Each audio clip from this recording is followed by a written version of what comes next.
책을 통해 더 위대한 우리 자신을 만나고자 합니다. 안녕하세요. 제호의 서재 한재호입니다. 아잔 브라흐마의 술 취한 코끼리 길들이기 가운데는요, 너무도 아름다운 이야기들이 많아서 추리려고 해도 나누어 드리고 싶은 문장들이 계속 있습니다. 오늘은 두려움에 대한 글을 골라왔어요. 우리가 삶에서 고통을 느끼는 이유 가운데 하나는 두려움입니다. 미래에 대한 두려움, 아픔에 대한 두려움 같은 것들인데요. 그 두려움을 없애기 위해 우리는 사주를 보고 타로 카드를 뒤집고 점을 치러 갑니다. 태국의 위대한 고승 아잔차는요, 미래를 볼 줄 아는 명상가였습니다. 우리의 미래는 어떤 모습일까요? 함께 들어보겠습니다.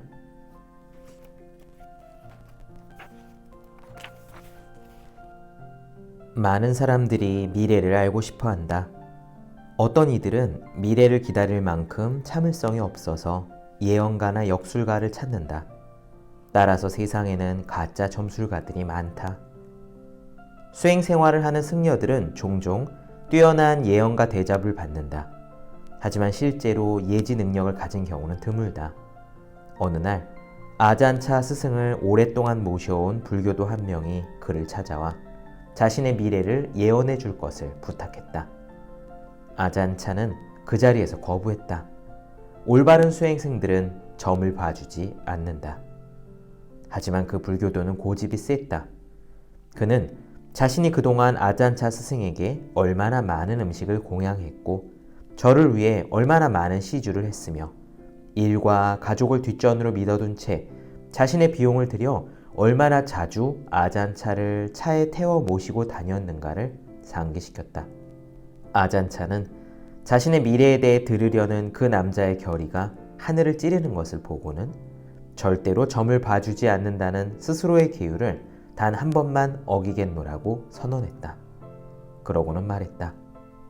손을 이리 내시오. 손금을 한번 보겠습니다. 그 불교도는 흥분을 감출 길이 없었다. 아잔차는 다른 사람에게는 손금을 봐준 적이 단 한 번도 없었다.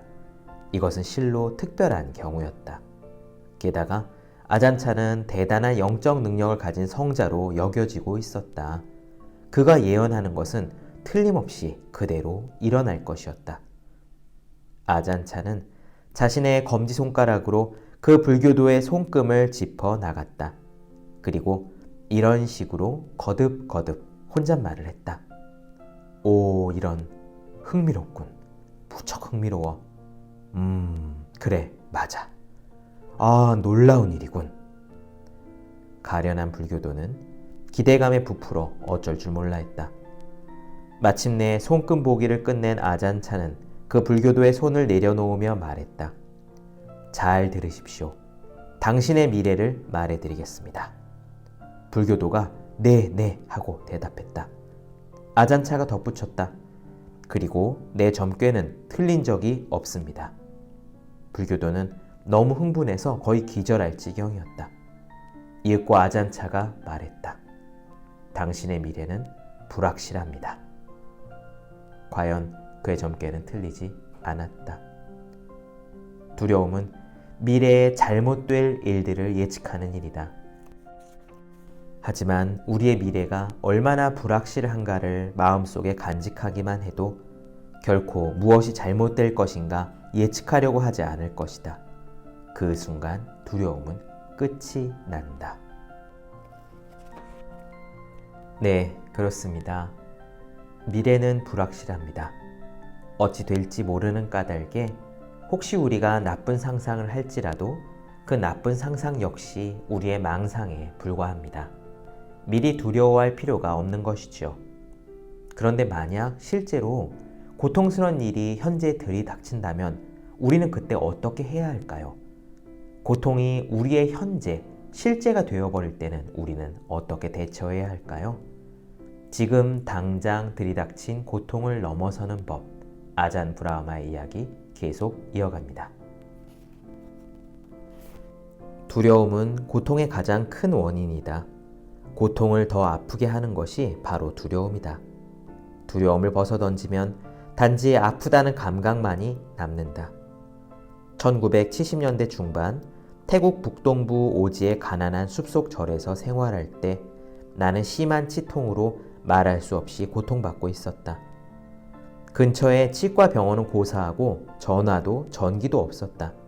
심지어 약장 서랍에는 아스피린이나 해열 진통제 하나 없었다. 숲속에 있는 수행승은 무조건 참고 견디는 수밖에 없었다. 병이라는 것이 대개 그렇듯이 밤이 되자 치통은 훨씬 더 심해졌다. 나 자신은 스스로를 꽤 강인한 수행자로 자부하고 있었지만 그 치통은 내가 얼마나 강한가를 시험하고 있었다. 얼굴 한쪽이 통증으로 마비가 될 정도였다. 그 나이 먹도록 그런 심한 치통은 처음이었다. 아니, 그 이후로도 그런 치통은 경험한 적이 없었다. 나는 호흡 명상을 통해 그 아픔을 이겨내고자 했다. 모기에 물어 뜯길 때 호흡에 집중하는 법을 나는 배운 적이 있었다. 어떤 때는 온몸에 40군데가 넘게 물린 적도 있었지만 한 가지 감각에 집중함으로써 다른 것을 잊을 수가 있었다. 하지만 이 치통은 단순한 통증과는 달랐다. 2, 3초 동안은 호흡에 집중할 수 있었지만 쥐어 짜는 듯한 통증이 금세 감각의 문을 걷어차고 뛰어들어왔다.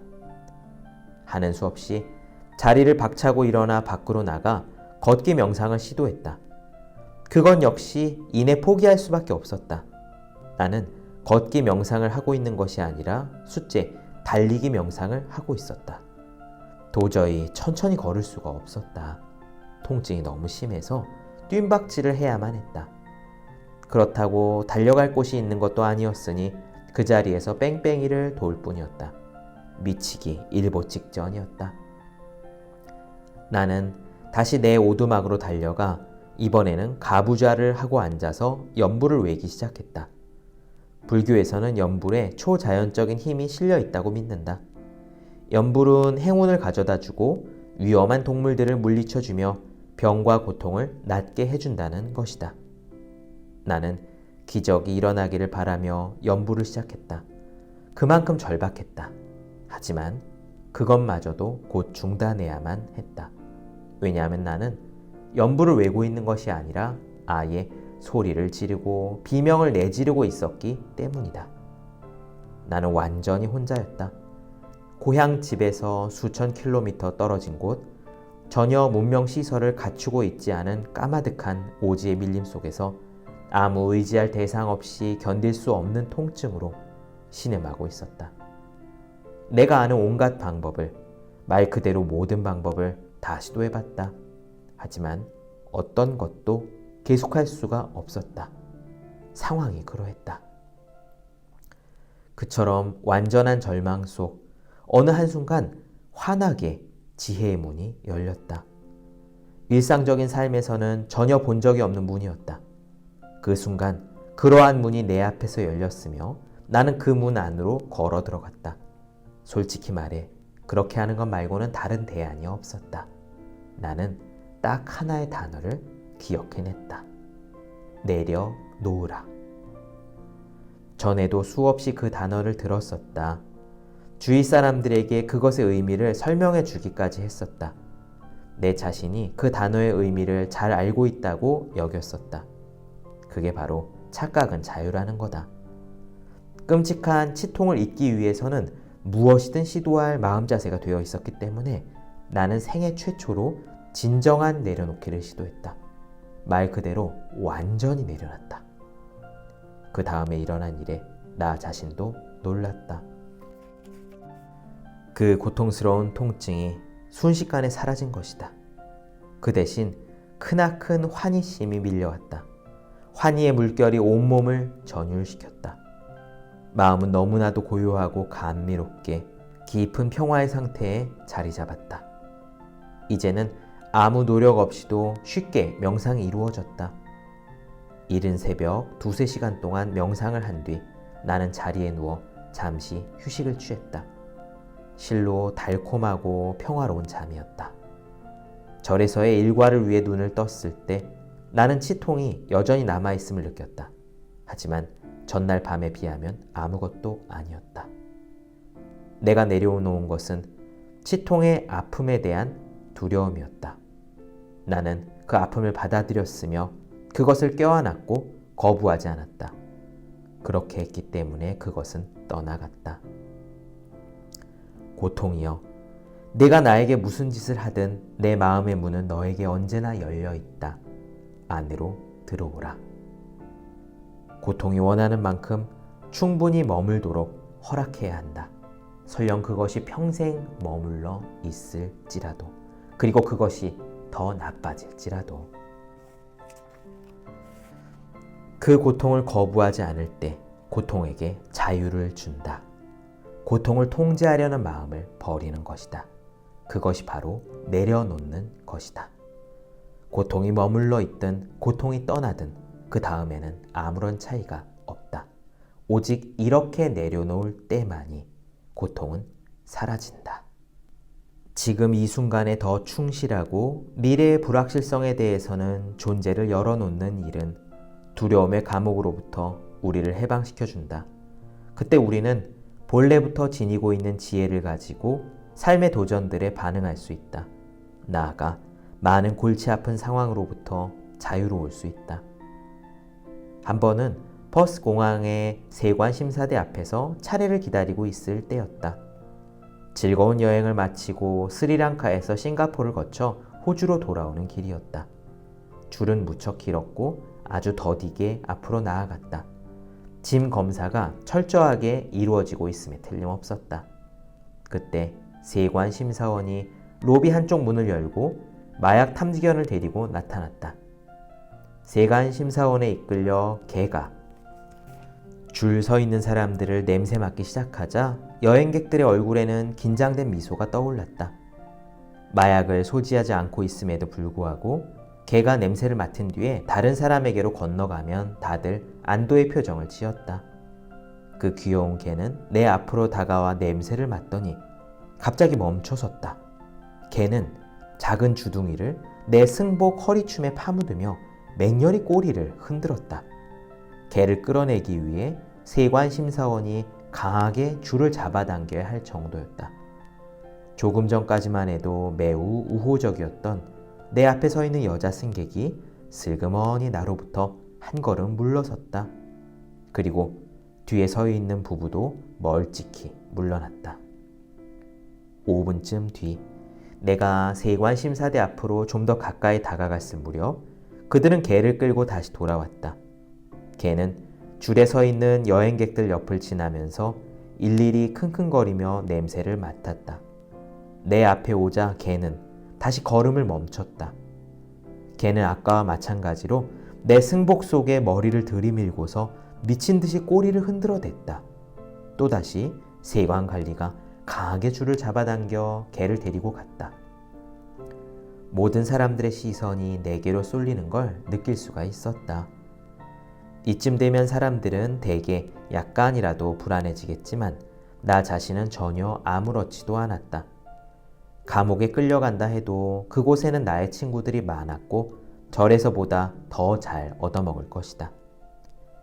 마침내 심사대 앞에 섰을 때 그들은 철저하게 내 몸수색을 했다. 물론 나는 마약 같은 건 지니고 있지 않았다. 수행승은 술조차 입에 대지 않는다. 다행히 그들은 알몸 수색까지는 하지 않았다. 내가 아무런 두려움도 나타내 보이지 않았기 때문이라고 나는 생각한다.